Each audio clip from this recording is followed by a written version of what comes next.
Hola boys and girls, welcome back to the We Play channel. We're here with the new episode of Esports Transfers, so get yourself cozy, grab some Brigadeiro candies, and enjoy. It is already the 6th episode of ET, though some of you might still be unfamiliar with it. Basically, Esports Transfers is the show where we calculate transfer values of the best CSGO players in the world. You don't wanna squab, you don't really wanna mob, you don't wanna know your eyes when it comes to the best. You ain't never tried, you ain't never tried with the time with the best.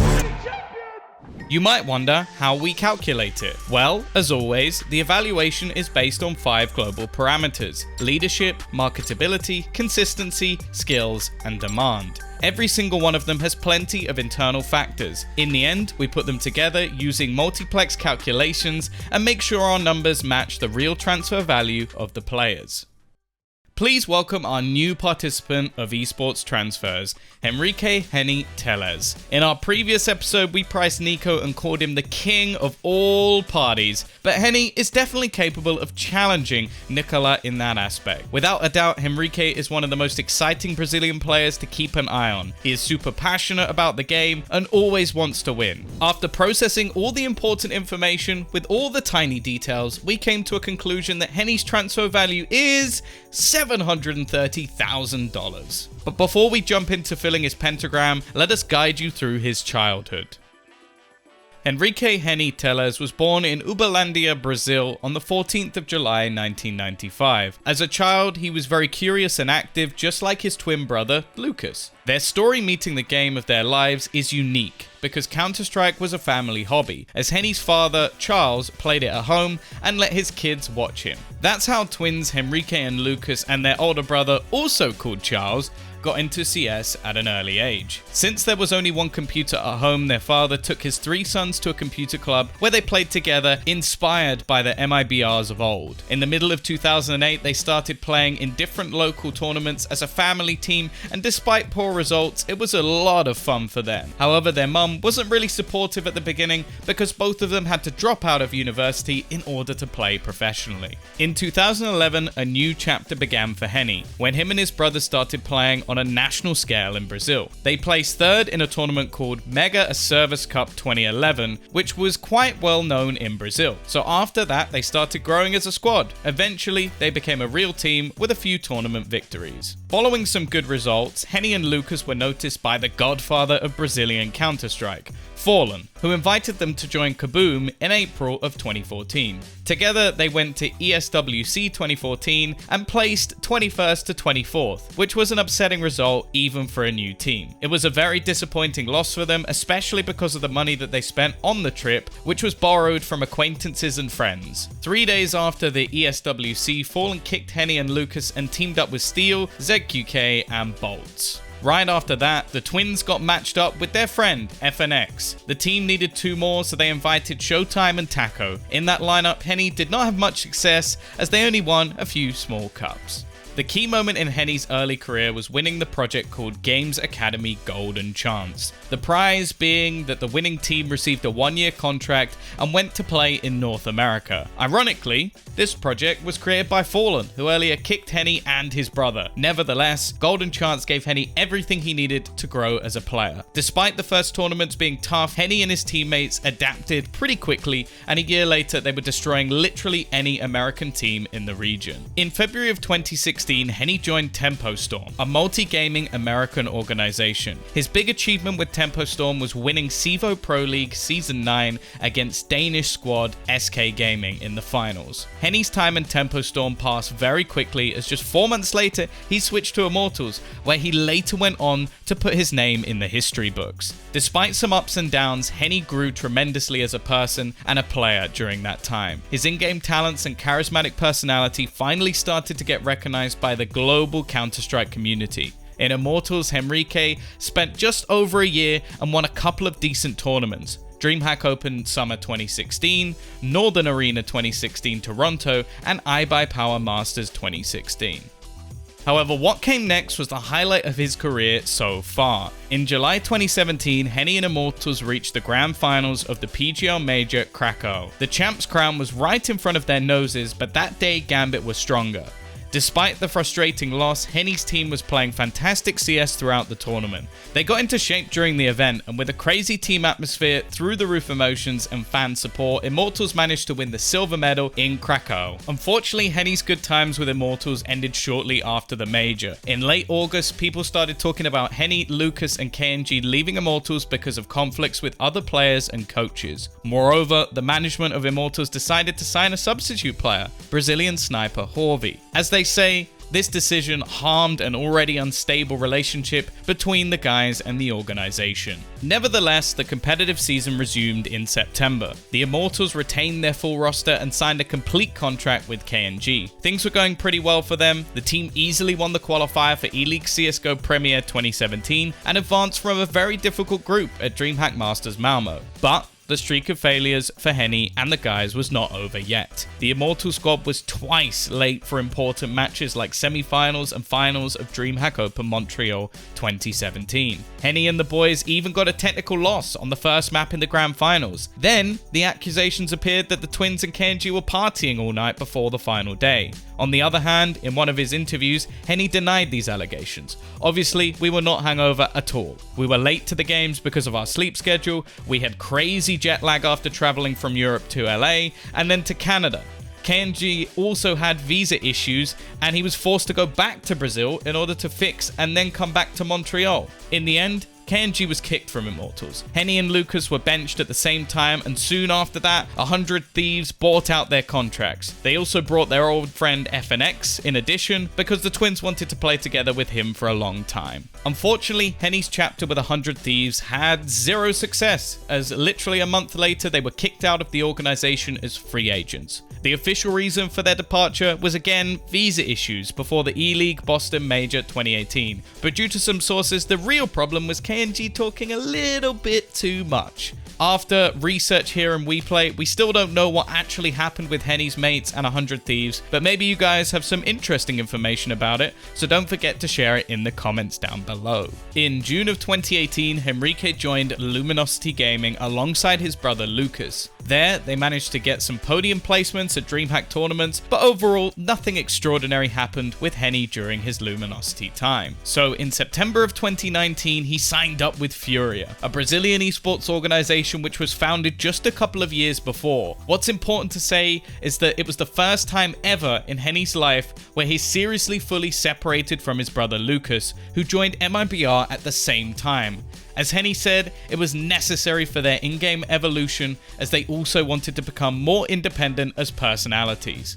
His time in Furia can be determined as decent. With ups and downs in 2020, Henrique and his team adapted well to a new life considering the pandemic. At that period of time, they became the best North American team in a region, conquering Team Liquid and EG multiple times. In the second half of 2020, Furia moved to Europe in order to play with the strongest team in the most prestigious tournaments, and they actually managed to do it quite well, winning a Blast Premier Fall Showdown 2020. Throughout the time, HEN1 obviously had tons of in-game practice, which helped him to stay in good shape. Yes, there were no LAN tournaments during 2020, except a few at the beginning, but online CS was lively like never before, so the 16th best player in the world achievement was absolutely deserved by HEN1. He recently left Furia in order to reunite with his brother and friends in a new team. We are very excited to see what the future brings for HEN1. But now that we know a bit more about HEN1's career, let's find out why he's worth $730,000. Leadership. As always, leadership requires a high level of self-confidence and charisma, which helps real bosses to march their teams to victory. HEN1 is definitely capable of cheering up his mates and capable of stepping up when it's most needed. Like we said before, he placed 16th in the annual HLTV top players list in 2020. Without a doubt, this achievement was well deserved by him, even though there were no offline events last year. Moreover, he had 33 successful clutches in 2020. With that being said, during our research, we found out HEN1 is actually a very interesting player with unique experiences which tempered his mentality. There is no doubt Henrique is super passionate about Counter-Strike, and his inner fire can definitely be something that leads his team to victory. That's exactly what happened here when HEN1 went crazy. HEN1's sniper looking to give the cover, but Grim, he catches another. That's 3 kills for Grim on this B hold. An anchor for Team Liquid, but a solution in Henny. 2 kills in the 1v4, and with 40 seconds, he slips back out. Whoa, options are actually wide open at the moment. It would be one big rotation over towards the A site if he wanted to go that far.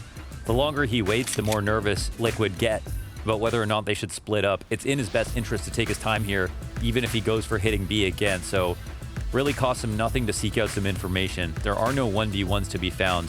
And it looks like Henny is thinking about going over towards A. The door is open. He'll make the rotation. The confidence, economy, and scoreline and stats of Liquid on CT side.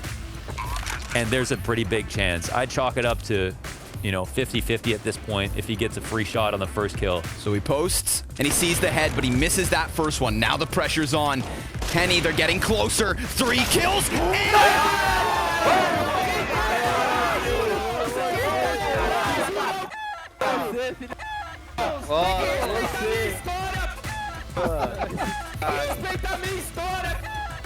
If you did not watch the last episode with Acor, where we introduced 6 different tiers in which we plan to distribute Esports Transfers participants, after the examination with all the achievements and skills Henny possesses, we decided to put him into the A tier. Now enjoy one more moment of him shining like a leading star. Serato tries to force the issue, but in doing so, this is all left on the shoulders of Henny, and he's making it look doable. Does provide the first 2. This bomb has to get stuck. There's no more time for faking. Stan's on it with the kit. Henny, it's so close, and Stan has to get up. In doing so, the round goes in favor of Furia. Henny gets it done.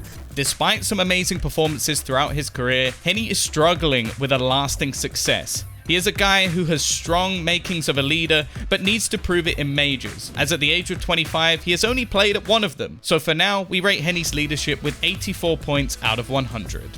Next up, marketability. Marketability is one of the basics in modern day business because it simply influences the amount of money you earn. We gotta say, Henny's marketability is on a very good level. He's pretty active in his social media accounts, as he has 175,000 followers on his Twitch channel and more than 200,000 on both Twitter and Instagram. Not bad, right? His growth rates are excellent, as each month he receives 9,000 new Twitch followers and 3,000 fans for both Instagram and Twitter per month. As we said, his media activity is excellent. He even spent time playing NAFPL in August and September of 2020. Accordingly, we rate Henny's marketability with 93 points out of 100. Let's move forward. Consistency. In the last 5 years, CSGO scene has many talented newcomers who are not able to gain a firm foothold due to the lack of consistency. That's why this parameter is absolutely crucial for the market value of a player. Henny does indeed have lows in his individual performance, but in general, his consistency is very solid for an A-tier player. In the last year, he had 1.13 solo rating versus top 10 teams and 1.14 overall. His cast percentage is also impressive, as he has 74.6%. Emotional consistency is one of the factors we put our attention to, and here is definitely something interesting we want to share with you. Henny is the type of guy whose nerves can be as solid as a rock in the most stressful situation, and as sudden as a dynamite explosion. His character contains those 2 opposite qualities, so let's take a look at both of them. The first one is a positive example of Henny's consistency. Anchoring over towards short, he wouldn't let them take it, and so now he needs to keep that same mentality ticking in what is essentially a 1v2. Snuffing the first man from the tally, it all falls onto Henny, trying to bait peaks, and there's the first. Once again, looking for kills is Henny, and this was 1v3, but now it's only Borup who can stop the reign of terror from Henny. This round matters so much to Heroic, it matters so much to the money, and Henny takes it away from them. Takes it all, in fact, as it's 10 on the board for Furia.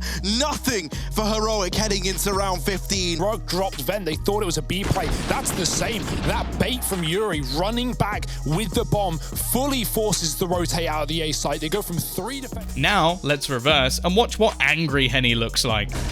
Well, this week has been a week. Play started last Sunday. Henny timing goes down, he gets it right, but actually gets dinked up, and they're going to try and chase him all the way back to the site. He's got to get around the half wall. He's tagged again.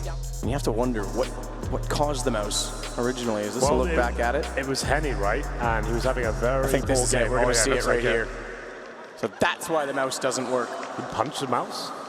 I would say so. I heard the right click is not working. He punched the mouse. It's actually funny, he even broke a mouse with that hit, so you better watch yourself around Henny when he's not in the mood. Right now, Henrique is 25 years old. He is not a teen anymore, but an experienced and smart warrior. As always, we talk about loyalty as it remains an invariably important factor of consistency. Since the official release of CSGO, Henny managed to change teams as many as 13 times. During this time, he played 978 maps overall, including 340 at LAN tournaments and a modest number of only 13 major maps. In all honesty, we can say if there was no pandemic, the year could have been better for Henny and Furia. Eventually, within frames of Tier A, we rated Henny's consistency at 91 points out of 100. Skills. Like usual, in the skills parameter, we make conclusions based on strict digital facts with no subjective preferences. Like we said before, Henny has participated in a single major in Krakow. There he played 13 maps and got a 1.12 solo rating with a 61.5 win percentage. Though Henny's LAN tournaments experience is much more solid here as he holds 340 maps. In addition, Henny has a 55 win percentage with a 1.09 rating. Let's summarize. Don't forget, Henny represents an A tier, so all the evaluations were done in the frames of his tier. Experience of playing LAN tournaments, 87. Henny is already one of the most experienced players in the entire CSGO scene, and almost half of that experience comes from playing at LANs. Performances at minor/major tier, 81. Only one major in the pocket brought Henny to this result. Now it's time for secret information from the Esports Transfers about Henny's versatility and education, 83 and 84 respectively. Eventually, we rate Henrique's skills with 84 points out of 100. Demand and mentions. Our final parameter determines how much a player is in demand between brands, sponsors, media, and other organizations. It would be foolish if we said Henny is in low demand. Gaming and esports are one of the most popular things in Brazil, as millions of people play games, watch games, and lose their mind over games. Henny's crazy fanbase at home adores him and is ready to protect Henrique from all the haters till the end. Overall, Henny is very attractive to brands because of his open-mindedness and fun personality. In his ex-team Furia, Henny had an amazing performance in 2020, which positively impacted his demand. He is also close friends with Neymar Jr. and other Brazilian football stars, which helps him stay in the public eye. But now, his business potential has got some question marks, because he started playing for a mixed team with KNG and Lucas. The guys don't have an organization yet, so Henny's demand and mentions can definitely get worse from this. However, his present DM parameter is as high as possible, as we rate him with 91 points out of 100. In conclusion, we'd like to say that Henny is one of the most talented Brazilian CSGO players ever. His in-game highlights are mind-blowing, and we hope to witness many more of them. At the age of 25, Henny has been in major finals where the champion's crown just slipped out of his hands. Despite this, his passion for the game may become an engine which can bring to the top of Counter-Strike once again. His desire to win together with his brother deserves respect, so we wish Henny and Lucas the best. By the way, don't forget about the Esports Transfers Discord channel, where you could take part in calculating transfer values of the players and could also suggest some new talent for the next episode. That's it for today. Thank you for watching Esports Transfers. Make sure to leave a like and follow our channel. See you next time.